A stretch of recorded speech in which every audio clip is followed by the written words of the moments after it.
All right, well, let's go now to the promo of the week on this week's episode. Where I tell you what, I gotta share my screen with you. Oh, Jesus. Yeah, let's see how Ger- this goes because German pornography.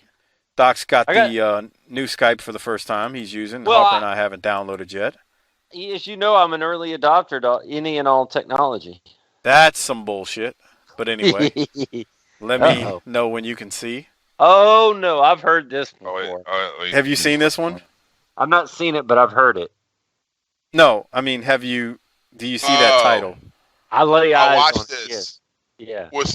Yeah, someone shared this. Oh, it's yes. Yeah, Josh, and I clicked Josh on Warren, patron member Yeah. on our BTT Facebook group. Let me Send set me it up this. by telling you the title of the video we're watching is Tracy Smothers calls boy Tony a fag. Yes, he's got and he doesn't call him that until the very end. But Where is it? This is Memphis. Memphis. Okay. Yes, Memphis, 1986, I believe. Fag. But yeah, so I tell you what, let's just jump right into it. And this is our promo of the week. I fast forward a little bit, about 30 seconds into the clip, and I will play from there. Tracy's about to get attacked by Boy Tony, and then Boy Tony's going to cut a promo, and then Tracy's going to cut a promo after. So here it is.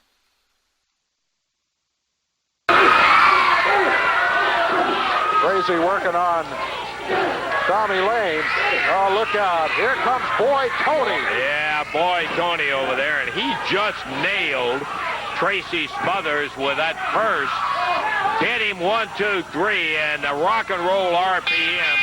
We saw you come running in there. Now, don't give me any of that stuff. Came in there and hit Tracy Smothers. Lance Russell, you talk about me being a loser. I'm a winner. I win all my matches right now. There's your loser. That boy lost right here in the middle of the ring. I beat him last week right here. He's nothing but a loser. Yeah, what you've done is ended up causing him to get beat in there. There's no question about that. Hey, he came running in, hit him with a purse. There's nothing funny about that. I didn't do that. Wait. Let me tell you something, Lance Russell. This man here is a winner. You got people like John Paul and Tracy Smothers. These are losers. Wait. Watch this. These are losers. That's what's up. Boy Tony didn't do nothing. Now, I got a few things I want to say about Boy Tony here. But first of all, I just want to make a few comments about what I've been seeing going on here today. I'm very happy to see my good friends and neighbors, the Rock and Roll RPMs with the Tag Team Championship. A lot of tag teams around here. There's Rough and Ready. Of course, I can never tell them apart, But now then, enough of that. Let me talk about Boy Tony here. This man is a real man. This man is a tough man. This man is one of the number one, if not the number one professional wrestler in the business today, in the sport today. And let me talk about something. We got a back alley street brawl with Tracy Smothers, okay? I'm going to tell you something, Tracy Smothers. This man here is not only beautiful, not only talented, but the clothes that he wears, not only into the square circle and out here to talk to Lancer, but walking up and down the street and everywhere he goes, was given to him by Boy George, the lead singer from Culture Club, baby. Do you really want to hurt me? You know who I'm talking about.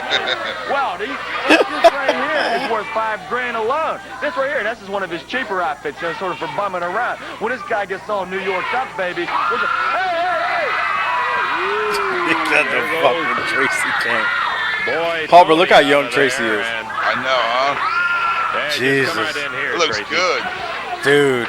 He's out here talking about all of that, trying to make a big deal out of the fact you lost a match in there. You hit him. He hit you with that purse. Sorry, last week it was that hairspray you sprayed in my eyes. This week it was that purse. I don't know what you got in that purse, but it's not Avon. I don't care what you got. I know I got a back alley street brawl coming up, brother. And the first thing I'm going to do, I'm tearing your clothes off, and I'm stripping you butt naked. Butt naked. And I'm Look at going to Lance show all Russell. these people all over that you ain't a man, brother. And I'm going further than that. I'm going further than that. When I strip you naked, I'm going to beat you senseless. And I'm going to whip your butt like your mama should have done a long time ago when you turned into a fag. Okay, we got to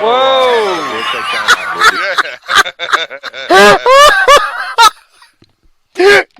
Damn! Turned into. I'm pretty sure that. Well, I don't want to. Bruh, I want to get that sound bite. he gave 0 fucks. That was a little too natural, man. That was like That was rough, that was like dude. what Stone Cold called Nelly an N. Oh yeah, that was a tough one. But all right, hold on. Here it is one more time. I'm gonna beat you senseless, and I'm gonna whip your butt like your mama should have done a long time ago when you turned into a fag. Okay, we gotta go. We'll take time out. Tracy. Now, Doc, you had seen this before. You said, right? Yeah.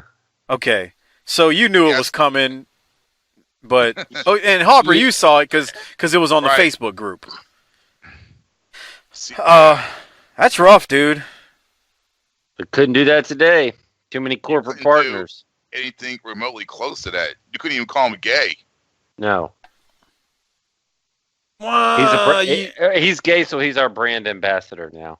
Right. no, I think you could get away with somebody being a heel and using the word gay, but I don't think you could get. I mean, I know you couldn't get away. So, man.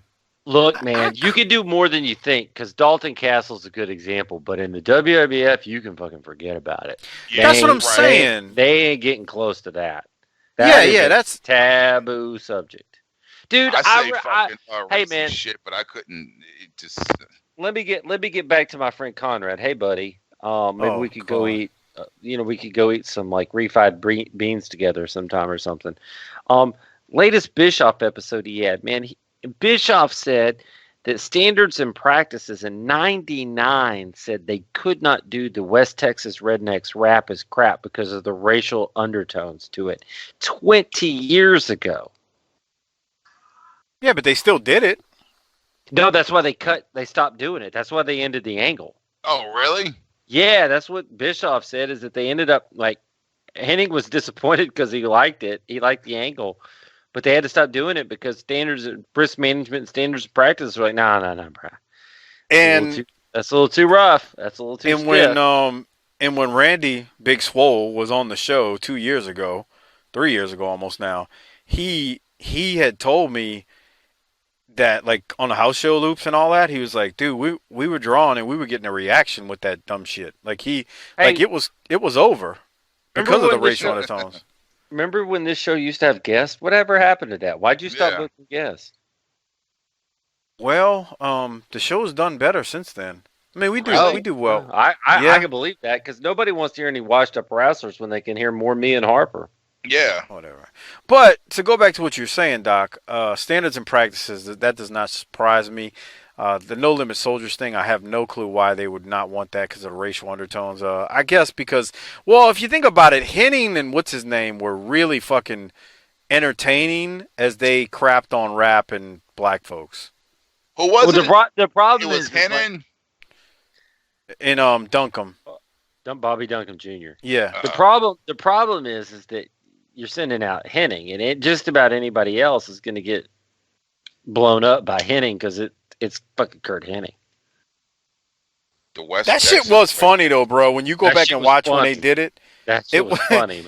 It was an entertaining angle. Like, I can't like shit on it. Like, I know people that don't like it, but I was like, I never hated it. I thought it was hilarious that they literally brought in the No Limit Soldiers to do that dumb shit. And yeah, it was. And like, people forget, like, Conan was in it, and Rey Mysterio was one of the soldiers at a time. They had a lot of talent. Like, the way, like, the guys that were involved in that angle, it was talented guys, man. It wasn't like fucking bullshitters, man. It was actually people who knew what they were doing. Conan was the only one on the other side that could have gone toe to toe with Kurt Hennig from a charisma standpoint, though. Probably so, but I mean, Kurt Hennig was just that entertaining too, if you think about it. So then you got Kurt Hennig out there running laps around everybody else, and then it's like, oh shit, he's making all the coloreds look bad.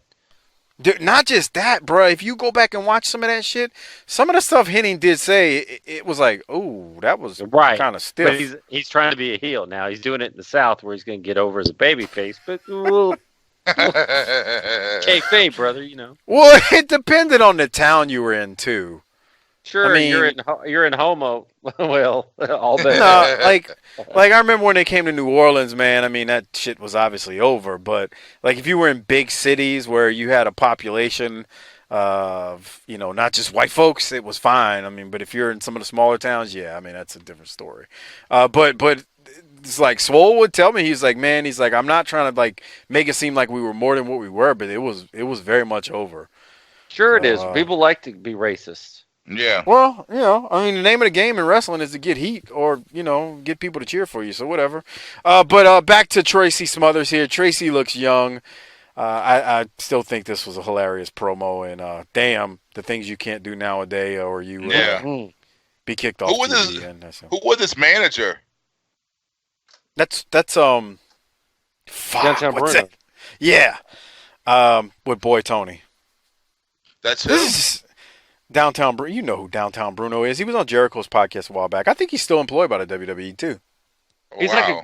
like a gopher driver kind of concierge nice. for WWF. And but yeah, that's Tony Falk too, right? Yes. Yeah, there you go. Memphis. Yeah. Man, Travis Huckle ain't got nothing on this motherfucker. Okay.